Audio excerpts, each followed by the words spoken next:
చాలా సంతోషంగా ఉంది. మా ఇంటి దేవుడు వెంకటేశ్వర స్వామి, అందుకే రాయాలనిపించి రాశాను. మా దేవుడు అంటే నాకు జాస్తి భక్తి. 10,116,116.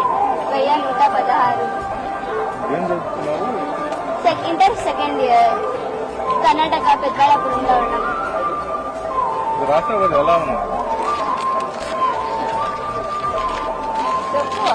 చాలా ప్రౌడ్ గా ఫీల్ అవుతాను. ఫస్ట్ నేనే రాసిండేది అని అసలు థింకే చేయలేదు, నేనే ఫస్ట్ అనేసి సంతోషంగా ఉంది. దేవుని దర్శనం అయ్యా బాగా సూపర్. అసలు అయితే నాకు చాలా సంతోషంగా ఉంది.